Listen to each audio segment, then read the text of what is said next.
This is Talk of the Devils, the athletic show dedicated to Manchester United. Coming up today, Sir Jim Ratcliffe has spoken and he says he will give Ruben Amorim 3 years to turn things around at Manchester United. We'll look into his latest comments. He also spoke about the academy, and Laurie has been writing about some of the disruption caused by the development at Carrington. We'll discuss all of that, and we'll also give an update on how the academy teams are doing, some of the players that we should be keeping an eye on, and look at the health of Manchester United's academy overall, of course, as their record of having an academy graduate in every single first team squad since 1937 kicks on to 88 years. Andy and Laurie are here with us to do all of that. Good morning, gents. You okay? Good morning. Hi, guys. I'm good. How are you? Yeah, good. A quick well done to the women's side, who marked their first ever Champions League game proper with a victory against Vålerenga. Maya Letitia scoring a penalty. The only English side, interestingly, to win in the Champions League this week. So it turns out Manchester United can still do things in Europe. But let's talk about these comments, Andy. Just when we thought we were going to have a quiet week, Sir Jim Ratcliffe has spoken. He's given an interview to The Times. It's for their first ever episode of the Business podcast. There's not much of it on Manchester United, to be fair. Most of the conversation is more political, about net zero and things like that. But the final 8-7 minutes, something like that, are dedicated to United. What stood out to you from what he had to say? I guess backing Amorim to have 3 years. Yeah, and that's a line which a lot of people have gone with. His comments about the academy, the interviewer's question about Manchester United needing a sugar daddy, which I thought was inaccurate. The fact that he's communicating, United fans complained for a long, long time that the decision makers at the club were not communicating. And now we have Jim Ratcliffe doing it frequently. And I've not listened to the full podcast. I listen to him. I agree with some of the things he says. I disagree with some of the other things I've said. I've done it with him face to face. And he pushes back. And I think if you try to manage him from a PR perspective, you can have your hands full. But you can certainly see where he's coming from with things. Laurie, what stood out to you? Yeah, Ruben Amorim.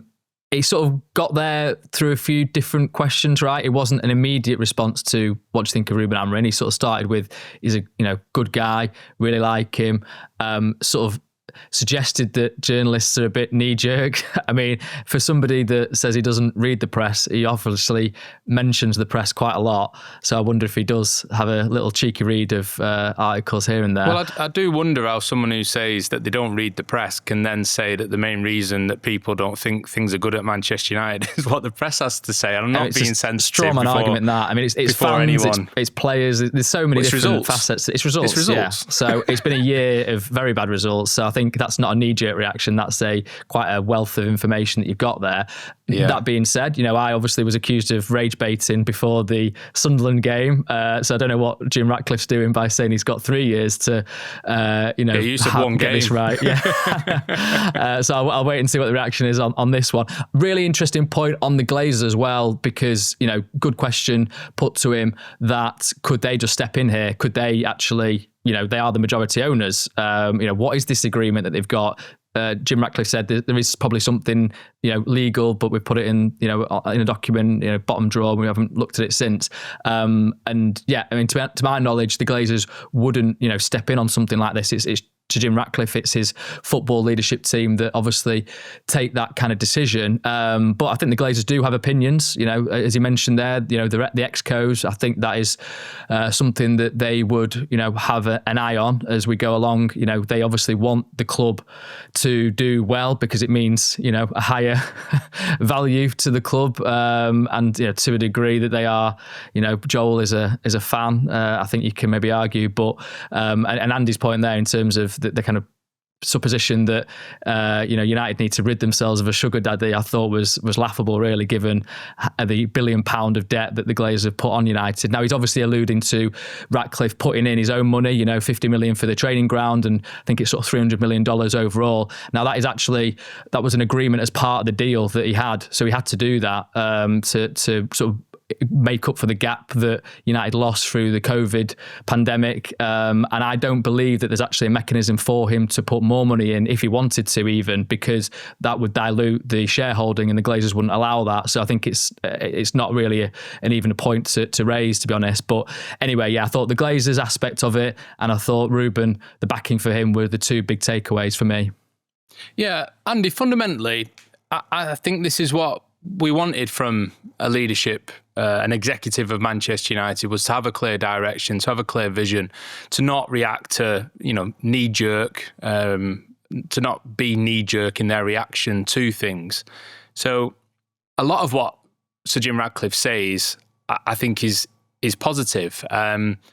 But to say that Amorim has 3 years to be able to move Manchester United forward, part of me thinks that's great, because we want there to be patience and we want there to be stability, but there also needs to be something to build that off. And beyond sort of saying he's not had a good season so far, there wasn't a great deal of acknowledgement from Ratcliffe in that interview that Ruben is falling below the expectations at the moment. And like Laurie said before, people weren't even giving him more than a handful of games, let alone a handful of years. They're not the people making the decision, though. So you can talk about pressure. I can talk about losing moderates and it's gone now. I'm not the one making the decision. I think if Manchester United went down this year, I'd be stunned if the coach kept his job. I don't think they'll go down. That was very bleak, Andy. I didn't expect that. If they go down, I expect him to lose his job. He did say he's got to prove that he's a good coach, and I think that is fair comment, because the results so far have been really, really bad. I like the idea of patience. 2 weeks ago, I said on this pod, I think a manager should be given 2 years. But because it was in a negative week, because United had lost, you can't say that. If you say it this week, there's much more acceptance. It's an extremely emotional club. And his point about knee-jerk reactions is absolutely right. Fans, especially online, rather than at games where fans are more supportive, are extremely knee-jerk within the match. Chelsea a few weeks ago, I gave an example of saying the Stretford end are singing for Ruben Amorim, got a wall of negative comments, which miraculously turned positive at the end of the game when the victory was won. You can't possibly run a business or work in an environment so toxic and so changeable. And I've said, if you let fans make the decision on the players, you'd have no players left within a month. They'd sell them all. And clearly that's not stable either. That said, 15th isn't good enough. Fans are loyal. They absolutely have the virtues. Yes, they are passionate, but the people who are making the decisions have got to be a step apart from that. They've got to be more measured. They've got to think more long-term, medium-term. Very interesting that he said about Sir Alex Ferguson getting 3 years, because that's factually correct. And people push back, but times have changed. Yeah, they have. And he's still got 3 years. And the environment's changed. But it would be just the same if a new manager came in. Are you going to say that you've only got a year just because times have changed? Is that supposed to be a catch-all? So can see where it's coming from. I think if there's not a significant improvement this year, then it's very hard to retain the coach and give him a couple of years. He's saying 3 years. I like the idea of it, but it's got to be much better. What tends to happen with club owners is when they're hitting the pocket, when attendances fall. This happened at Manchester United with Dave Sexton years ago. It happened just before Ferguson came in. Crowds start to fall. People think, not only have you lost the moderates, you've lost the people who are buying tickets. And if Manchester United's overall brand is badly affected, then it becomes an issue. And it becomes an issue for the Glazers as well. Is he on for a contract extension then, Laurie? Because I think he only signed a 2.5-year deal when he arrived, and now he's getting 3 years. Very good point, yeah. Which was interesting, right? When he joined, it was a contract length that, didn't exactly hammer home, this is our guy for the long term. I think there was perhaps an appreciation within that this was a difficult circumstance for him to walk into. He was coming in mid-season when I don't think he necessarily, he didn't want to, really, did he? Now he says that it was a useful... That quite clear, yeah. I don't know why I'm hedging my bets there.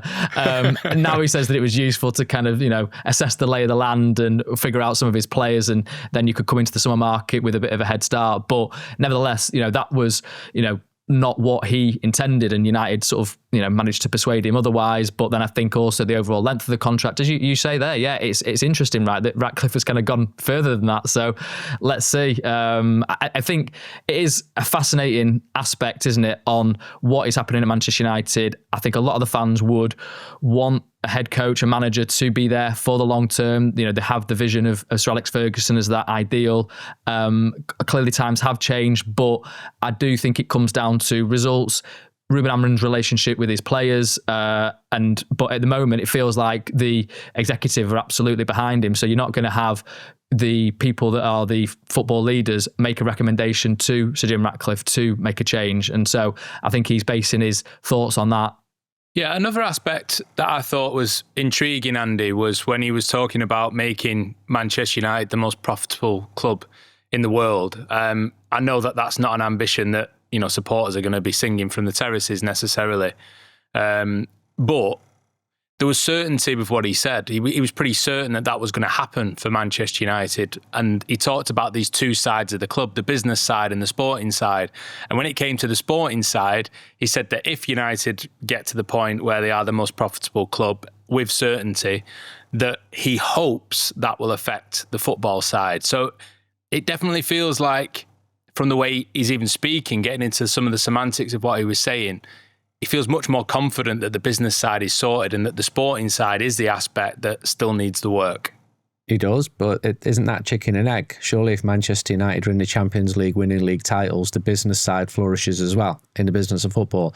Merchandise goes up, commercial revenues, everything goes up if you're winning. And the point he was making was that United's revenues were really strong even without Champions League football, which I think is a fair comment, and that they've made changes, some of them very difficult ones, like losing members of staff, a lot of members of staff, to make Manchester United, put United on a more financial footing. And he said that we've not seen the full effects of that yet. That will start to filter through. And he has a very simple analogy with football. He thinks the more money you have for players, the more successful you will be. And he's right, but I'm really uncomfortable when I hear him say that. He said it several times now.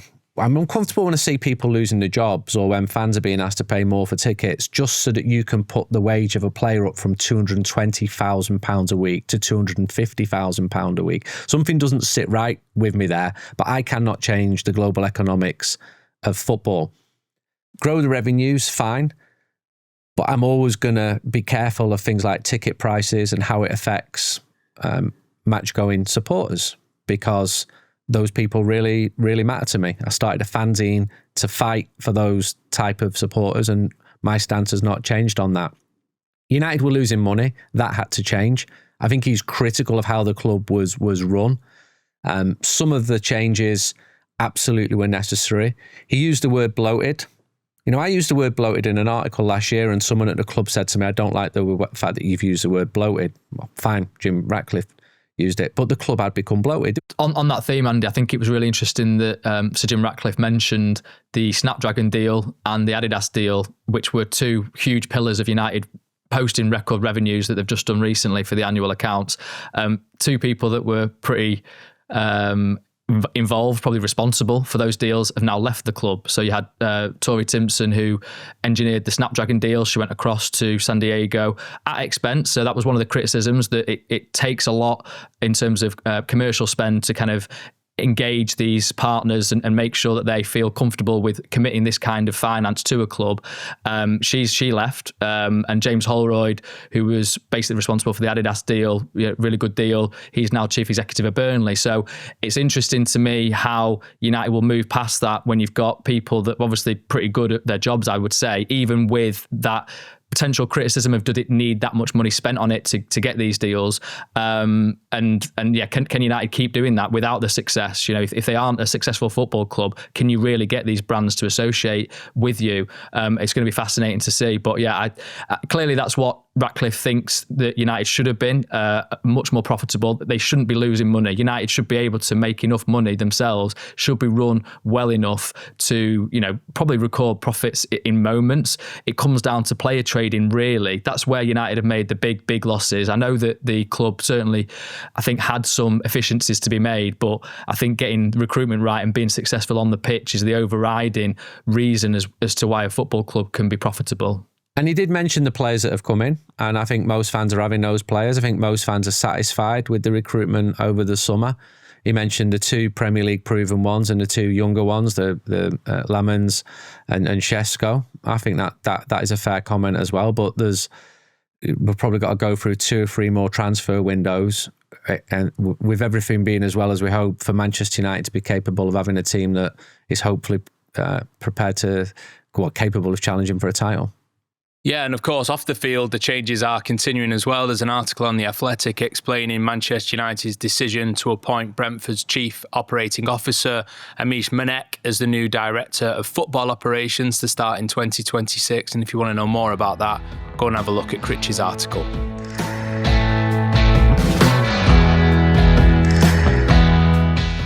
Okay, well, one of the other things that Sir Jim Ratcliffe spoke about in his interview with The Times was the academy. I don't think he was fully able to finish his point on this before Dominic O'Connell, the interviewer, moved him on to talk about football finance again.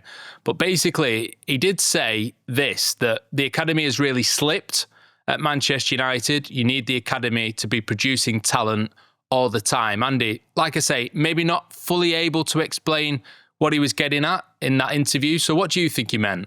I think there is a firm belief among the new decision makers at Manchester United that the academy has not been run as well as it could have been. I've heard criticisms of it, and I think the truth is not black and white here. I think I can argue for Manchester United's academy being successful, certainly not a flop. I went behind the scenes last year for 2 days, wrote a huge piece for The Athletic. I looked at the facilities. I was impressed. I've seen other training grounds. I've seen Barca, who've got probably the best academy in the world. And I've seen players coming through in the last decade. A decade ago, I wrote a very critical piece about the state of Manchester United's academy, which didn't go down well because some people don't like reading criticisms of the club, but I absolutely stood by everything I wrote and still do. And I said it was underfunded, which it was. I think a lot of money then went into the academy system at Manchester United. You could even argue too much money went into it. I mean, that could be a criticism of what's your return. But, we could all mention several players who've been sold. Academy sales have brought money in. But I know that the new decision makers have got a very, very clear idea of what they want. So Jason Wilcox came from Manchester City, where he also ran a successful academy. And a lot of people from City are now working at Manchester United. You've seen a completely new youth system, departures. I wrote the story the other day about Luke Fedorenko, who's going to leave the club. That was his decision. He didn't lose his job. Manchester United wanted to keep him. Very good at his job. The main reason why some of the most talented young players are at the club. But this is football. People accept bigger and better jobs or smaller and better paid jobs, whatever you're going to call it. And I think it's very subjective. One thing I don't like in football, and I see it all the time, usually from managers when they leave, is I left this place in a much better place than when I started. And then you have the current people saying exactly the opposite of that. So where does the truth lie? I don't like it. And I see it all the time because it's so subjective. I think, and Laurie may have a totally different view to me, Manchester United's academy system under Nick Cox was not a failure. I think a lot of good things were going on there. There was the FA Cup win, FA Youth Cup win in 22. But if the new people who've got experience in that area think that there is room for improvement, bring it on. Yeah, I guess it's difficult to know, Laurie, isn't it? You presume that Ratcliffe is referring to maybe how much money the academy has brought Manchester United in recent times in terms of player sales and developing players to sell specifically, because that doesn't feel like that was front and centre, a core target of the academy. Undoubtedly, developing footballers was the target, developing people as well. But that it felt like number one was to get players into the Manchester United first team. That felt like what the clear intention of the academy has been over generations at Manchester United. Maybe it's referring to a switch in mindset where, whether it's number one or whether it's a joint aim, it's also about developing footballers to sell, to generate money for the club, to put back into the first team. But even on that, I mean, United have generated £150 million in the last 3 years from selling academy graduates. I don't know what that is in terms of as a comparison to the very highest levels, but I think that would compare pretty favourably across Europe, to be honest. Even the biggest sale this summer, Alejandro Garnacho, was an academy graduate. And you could probably argue that if circumstances had been different, United would have got even more money for him. You could definitely argue that. Yeah. So, and even when you look across the board, I mean, I had a quick look last night as a bit of comparison as to what academy graduates are doing away from Manchester United, because we'll talk about the academy graduate record in the first team in a little while. It's hanging by a thread to a degree in the current setup. But, the biggest departure of the summer, I've said there, is Garnacho. You then look at Barcelona. Marcus Rashford has got the most goal involvements for them so far this season. Alvaro Carreras, along with Kylian Mbappe, is the only player who started every single La Liga game for Real Madrid, who are currently top of the league.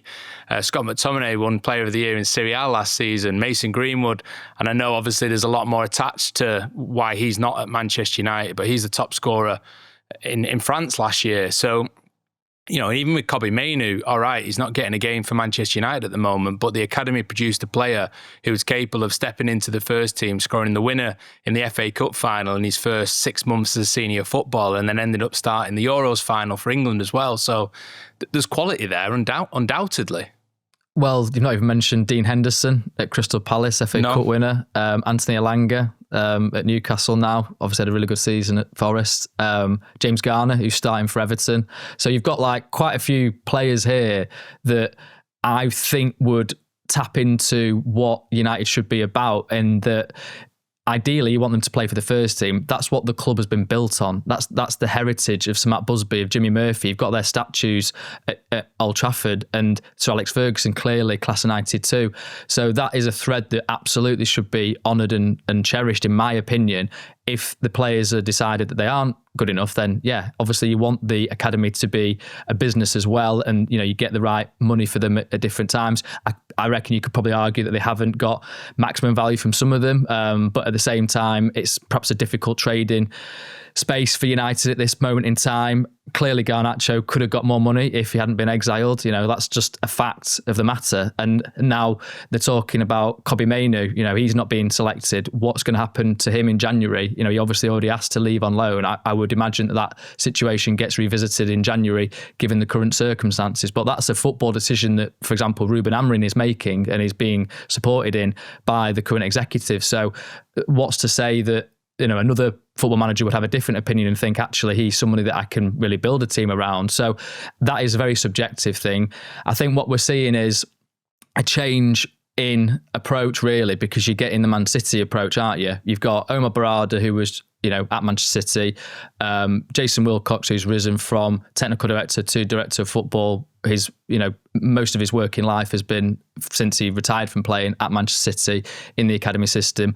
Now you've got Stephen Torpey, who was an academy coach at Manchester City, who had a spell at Brentford as academy director, now being United's academy director. So the City approach, I would say, was more about getting players to a level, and they dominated, the youth football. They had a brilliant system, but it was more about getting players up to a point at which then you could sell them and make, money on them. Obviously you can perhaps debate the Cole Palmer one, where clearly he's good enough to play for City, in my mind, good enough to play for Man United. I'm sure there's quite a few people that would quite like that, given he grew up a United fan. But he didn't make the team and was sold. They've actually got, Phil Foden, Nico O'Reilly and Rico Lewis, haven't they, in the first team at the moment? So that's perhaps an interesting point to make. It's the best it's been since they built the City Football Academy, basically. It's the best that it's been under this current ownership at Manchester City. They've not often had that number of players in the first team squad. So that's the thing that kind of makes me nervous, because, and makes me cautious, because it is their prerogative to actually get players into the first team, or is it to make it a business, as Sir Jim Ratcliffe sort of touched on there? And I think it's that such removes... a core principle of what makes Manchester United Manchester United as well, isn't it? Well, you look at Scott McTominay, that whole dilemma was because United needed money to buy Manuel Ugarte, who's now not really even in the team. That's mad. That is mad, isn't it, when you look at it like that? They sell Scott McTominay, who then goes and gets nominated for Ballon d'Or. And okay, I know it was after a kind of crazy season in Serie A, but he's loving life. He finished 19th in the Ballon d'Or. It's not bad, is it? I don't think Ugarte was that high, for example. He's there having, Neapolitan pizzas, loving the tomatoes. Is he smoking cigars, in celebration? He's loving life, so fine. He's moved on. Good luck to him. Exactly. Enjoy your life. But my point is that in another world, he actually is a core part of what United are trying to do. And it's this new regime that decided, no, he's not good enough, we're going to sell him. So that makes me worried that I think they've got a different perspective on this. And fine, okay, that's their prerogative. But equally, I think it does mean that changes are coming. They have already happened, haven't they? And we can debate whether that's for the best for the club or not. Another thing as well, the club put this out at the end of the 23-24 season on the website, when they were looking at a successful year for the academy, was how I think it was presented at the time. And obviously this came in the wake of the FA Cup final, where United beat City, and it was two academy graduates who were on the score sheet. But actually across that campaign, so this is 23-24, like I say, academy graduates contributed 24% of all first team minutes, and 56% of all first-team goals were either scored or assisted by graduates. Now, obviously, this season's a much smaller sample size, but a quick calculation last night, an academy graduate hasn't had a hand directly in a goal for Manchester United this season, scoring or assisting, and only 3% of first-team minutes have been made by academy graduates. That's Kobbie Mainoo, and then 45 minutes of Tyler Fredrickson against Grimsby. It's a small sample size, Andy, but there's only one academy graduate in the last squad against Sunderland. So the health of the academy in terms of its impact on the first team has taken a step back since Ineos have been here the last couple of years even. Yeah. We can talk about the results of the current teams. I've got them all here from this season. They're actually extremely encouraging. I think there's a couple of things have happened, Ian. Because of the failures of the first team, the club have needed to accentuate the positives of the academy. So if you remember that run to the 22 final, it was all about, let's get a 50,000 crowd, 60,000 crowd, 75. What? There's a positive news story around Manchester United at a time when the football under Ralph Rangnick was utterly horrendous week after week. Fans wanted that, didn't they? They bought into that. They basically sold out Old Trafford, didn't they? They still want that. I mean, there's got to come a point where someone somewhere starts talking about Manchester United positively again as well, because there's loads of people want to put the boot into Manchester United. You're quite right, and it's starting to annoy me a lot more at the moment, because there's a lot of people doing very well out of Manchester United, being very bad. I also think there's another few factors. People within the academy have also been happy to accentuate their positives, maybe because they could see what was coming, because there was a lot of uncertainty at the club. There was a takeover coming in. There were new bosses coming in. So you're going to fight your corner, aren't you? It's a human reaction. It's like, we're actually doing all right, us. We've had Nick on this podcast. He came across well. Thought he came across superbly. We've had some of the coaches on there. None of them are coming on there going, we've just finished 15th in the league, and we know we've got to improve. They were winning. The 18s won the treble last year under Adam Lawrence, but Adam Lawrence has left the club. Loads of them have left the club. It happens in youth football. They might be working for a huge name, but that doesn't mean that they're especially remunerated really well. I actually think it's a positive that other clubs or agencies, as in the case of Luke Fedorenko, are actively targeting Manchester United's academy. That to me is a sign of a healthy, not unhealthy academy. Yeah. Because if rivals are coming for you, and United needed to get the academy in order, because it had fallen behind partly through arrogance, partly through underfunding, and you had teams like Manchester City with people like Jason Wilcox getting their act together big time. Liverpool, Everton. At one point a decade ago, Everton were more active in Greater Manchester than Manchester United are. Scouting young players. I mean, that's clearly ridiculous. And there's loads of counterpoints to that. I've speak to people who say it is unfair to trawl absolutely every child and then leave them heartbroken at 13 when they've left the club. It's such a a wide-reaching area. But United's staff, I know another one, when I went in last year to go access all areas, and I could literally walk into any room. Nothing was barred from me. And I didn't see an unhealthy system there. One of the coaches, Jared, who was working with the 9 and 10 and 8-year-olds, he's been poached as well because he's good at his job. And I also think Manchester United went about it in an ethically correct way as well. So with all that in mind, how do you think Sir Jim Ratcliffe thinks that standards have really slipped then? Well, the dialogue that I think that he has the most is with Jason Wilcox. So, he's come in as technical director, now obviously director of football. He has a pretty, I think, frequent dialogue with Sir Jim. Obviously Omar Barada as well. And they've come from City, so they will have their own views on that and their ways of wanting to change things, I would say. You probably could make the argument that it was more difficult to get in, well, you certainly could, more difficult to get in City's team than United's team, given City were winning titles and buying a lot of players for many, many millions. And United obviously bought players for many millions as well, but they weren't as successful. So there was those moments where you could give Alejandro Garnacho a debut and actually probably rely on him too much. Similarly, Kobbie Mainoo, when he first came into the team at Everton, people's mind had blown that he can control the ball and turn and beat a man, who's pressing him. So there's definite sort of comparisons to make there. But yeah, I think Ratcliffe bases his opinion on, mostly what he kind of gets from Jason Wilcox. He does visit the training ground, as well a little bit. Obviously, we reported on that when he had the meeting with Ruben Amorim, who maybe also has his own opinions, because he isn't picking players. He isn't picking Kobbie Mainoo. He's allowed Alejandro Garnacho to leave, so he will have his own thoughts on whether the quality is coming through. But I would take Andy's point there that it feels like the 18s and 21s teams are doing pretty well. Like they have done pretty well in the last few years. So there's obviously something there, I would argue. So that's why I would just be, reluctant to just sort of say this is all rubbish that they've inherited, which seemed to me what Ratcliffe was saying. If Jason has got a different way of doing things, I'm fine with that. This isn't bringing someone off the street. This is someone who's done very well at Manchester City. And if he's saying, look, we should be going for a different profile of player, or even the economic argument. I think Man United was about 29 million for the youth system last year. Manchester City was about 23 million. So you can even argue economically that Manchester United have not been bringing enough through, given the amount that has been spent. But it is a really complex area. I knew for Manchester United to get players out of somewhere like Arsenal, like they have done 2 or 3 times in the last couple of years, is really difficult. You don't just click your fingers. You have to have scouts who know and who are trusted by the family. And Manchester United did do that. Alejandro Garnacho didn't wake up one morning on the outskirts of Madrid and go, I'm going to join Manchester United. It's because of a system brought in after Brexit that allowed for a coach who knew that Garnacho's contract was coming to an end and he could be got really cheaply. Again, there was no guarantee that he would have made it. And I actually think a problem is overhyping young players, especially online at the moment. But it's really difficult when you're in competition and you've got geographic restrictions with United, Liverpool, City, Everton, all in this really small area.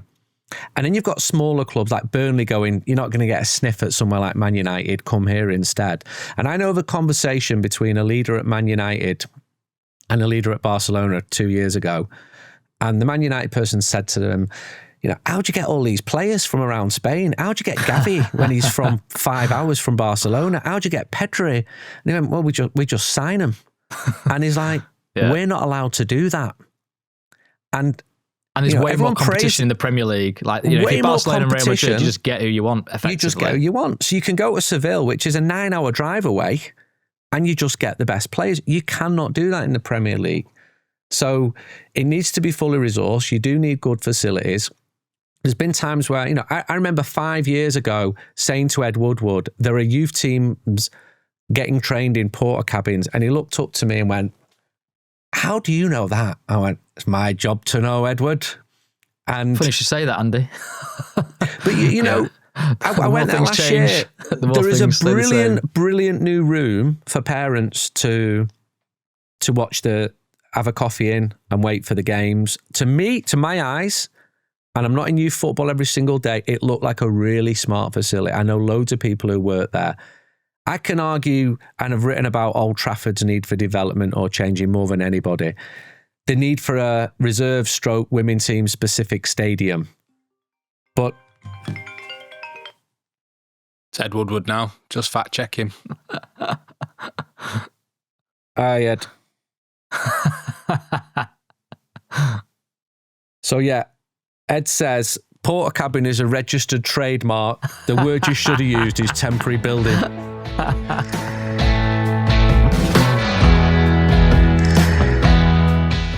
Just before we jump back into the conversation, there's only a few days left now to get your tickets for Talk of the Devils live in Dublin and in Cork. We're in Dublin this coming Monday at Vicar Street. That's October the 13th. And then the following night, October the 14th in Cork for the very first time at the Opera House. We've got so much planned for the night. There's so much to talk about as well where Manchester United are concerned. And you'll have your opportunity to ask your questions to the lads as well. The brilliant nights. We've had so much fun doing these in previous years. So we'd love to see as many of you there as possible.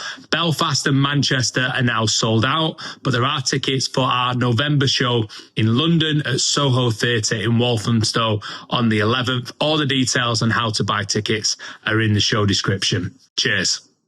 Right, facilities. Let's talk about that. Laurie, you've written an article that's been on The Athletic for the last few days. It details the changes that Manchester United made in terms of the redevelopment of Carrington and the effect that it's had on two of the most senior age groups in the academy, the under-18s and the under-21s. So just to spell this out for people who've maybe not seen it, because of the redevelopment that the first team facility has had, there is now no automatic facility for those two sides. Is that right?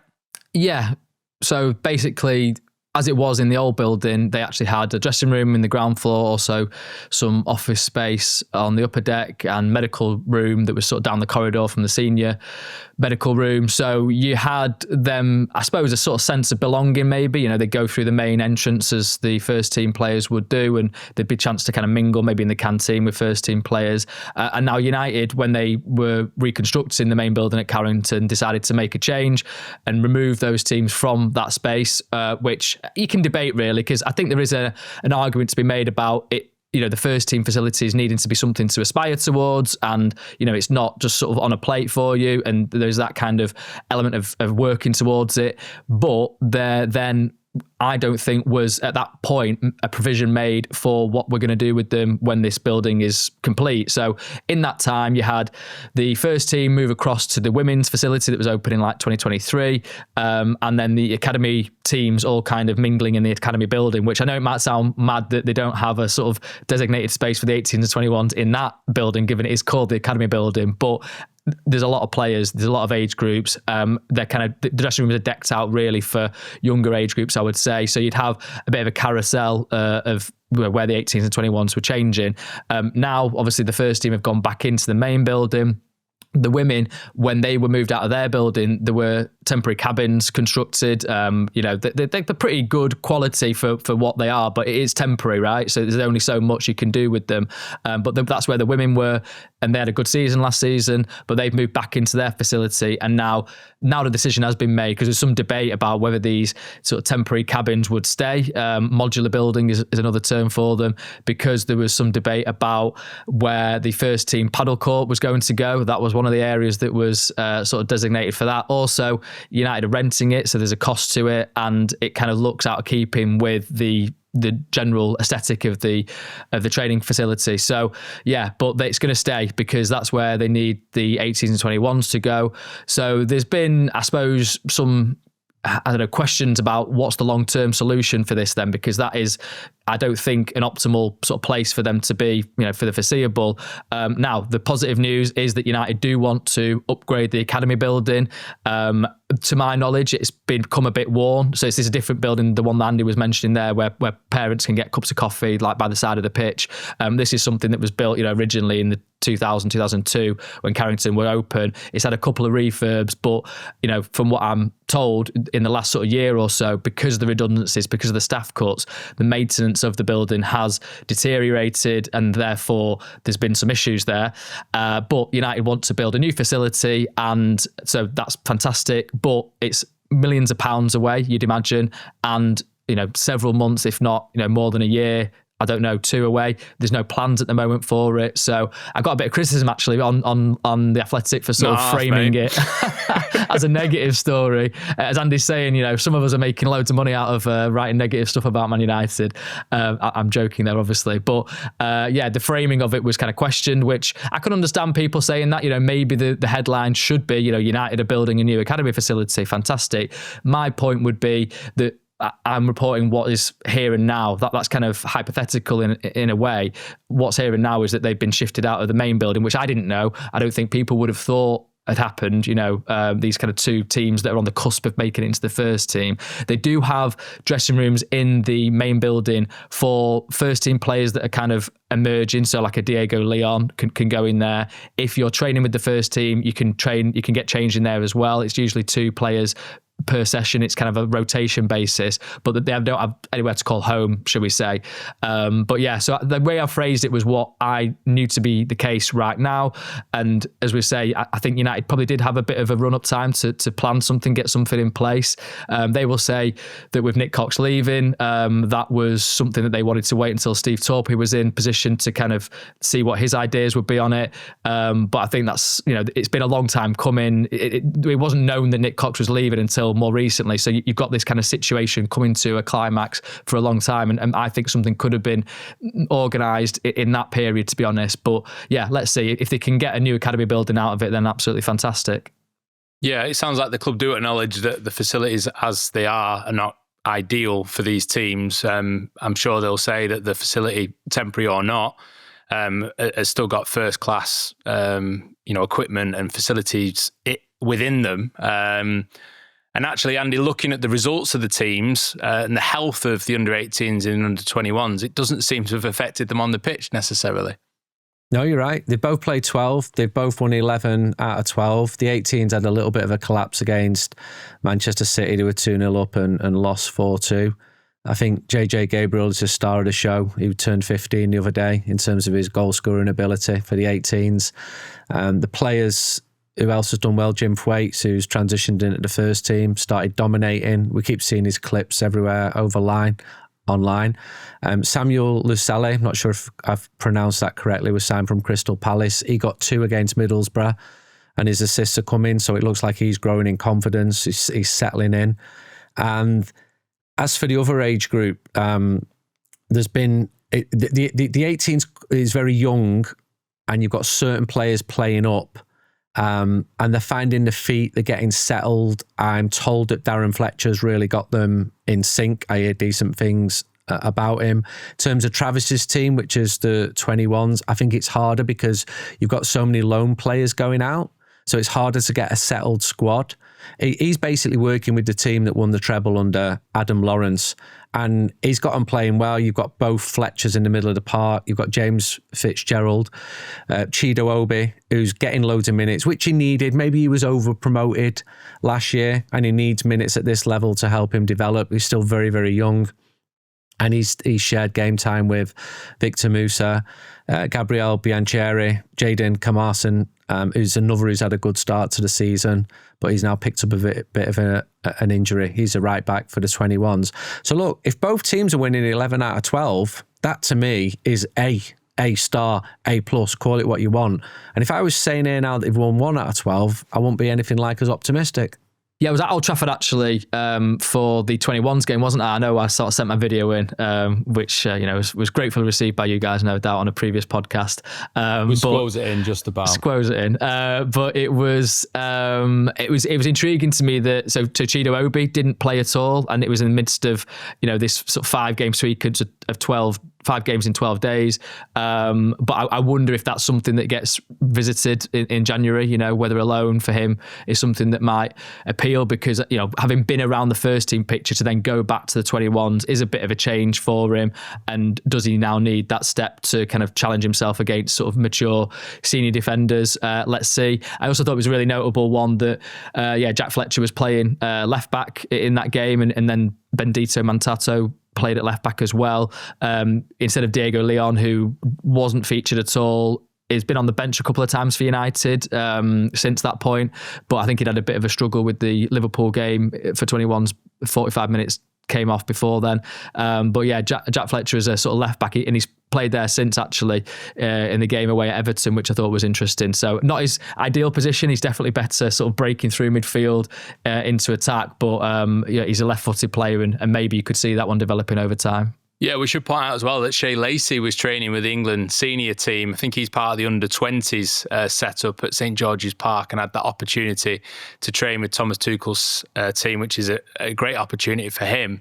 And he's a player certainly to keep an eye on. But Andy, we've not actually mentioned the Cliff and Littleton Road as well, which of course Manchester United own, and were synonymous really with the class of 92 and the Busby Babes as well. What's happening with those? Good question. Both historic facilities, especially the Cliff in Salford. So remember when United beat PSG in 2019, I got a message from someone at the club saying, will you come to the team hotel before the game? This isn't normal for me. Someone wants to see you. So I get down there, I walk into this team hotel. It was a bit better than the Ibis I was staying in. And I walked there, and Alex Ferguson sat there. Hello, son. Patrice Evra sat there. All right, mate, what's happening with the book? And the man who wanted to meet me with was John Murtagh. And he said he wanted to speak to me about the Cliff, and did I mind going down to the Cliff, because the club were unsure what to do with it. So the following week I went down to the Cliff for 4 hours, and it was pretty unchanged from when Manchester United had departed 23 years previous. And it's nostalgic, you know, Fergie's office is still there, and he was asking my opinions, and I was saying things like, it'd be real sad to let this go. And he was saying, yeah, we don't want to sell it. You know, Liverpool, Everton, they've got rid of their old training grounds. We're better than that.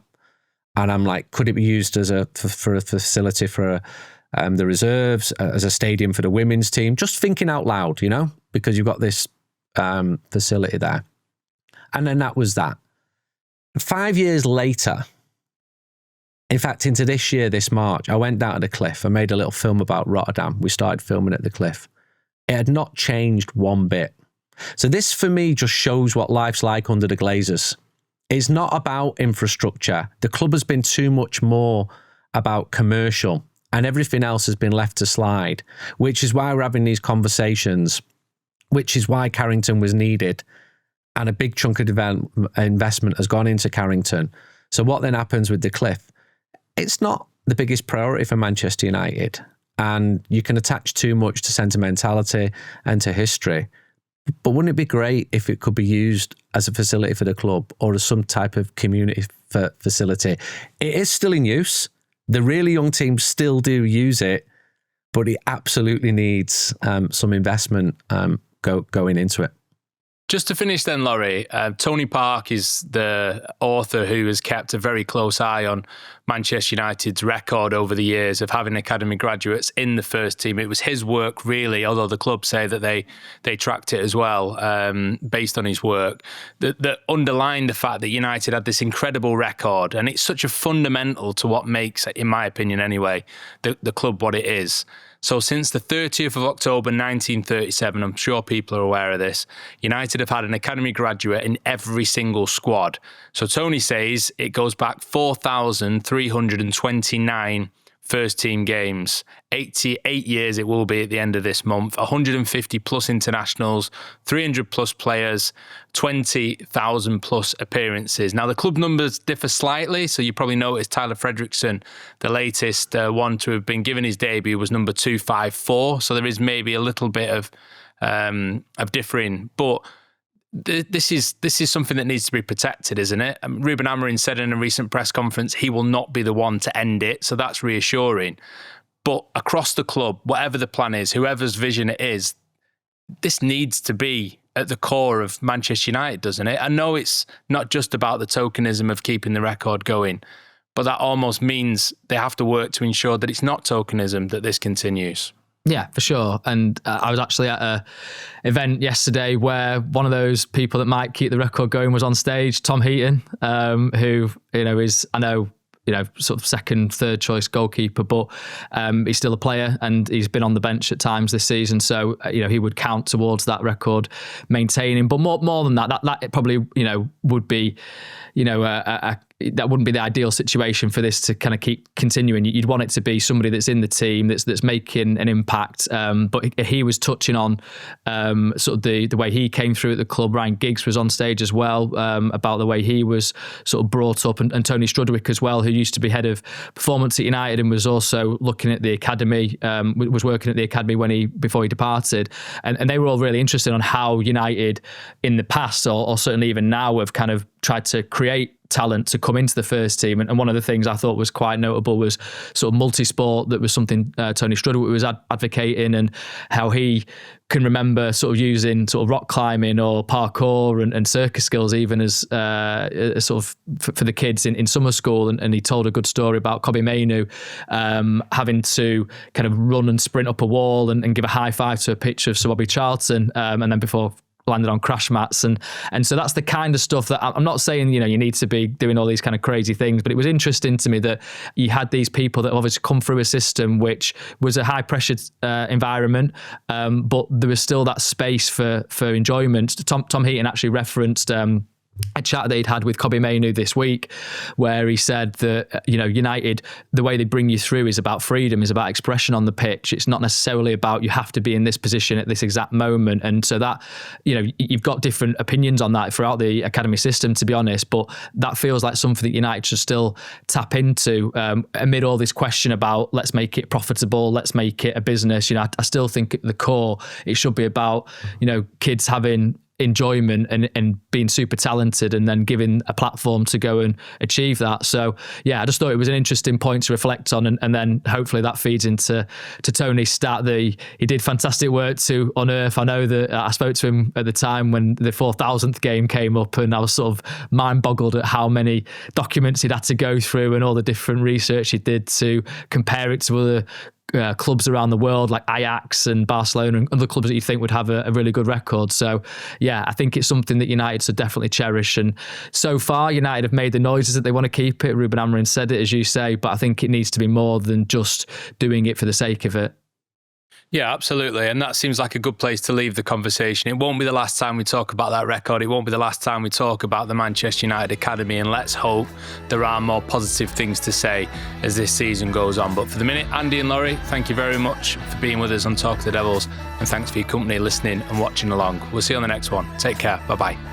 Thanks for watching this episode of Talk of the Devils. Don't forget to hit subscribe if you've not done already, like the video, and also get involved in the comments too, and click the bell to make sure that you never miss an episode with myself, Andy Mitten, Carl Anker and Laurie Whitwell. There's also our social channels at TOT Devils on Instagram, X and TikTok. Thanks for watching.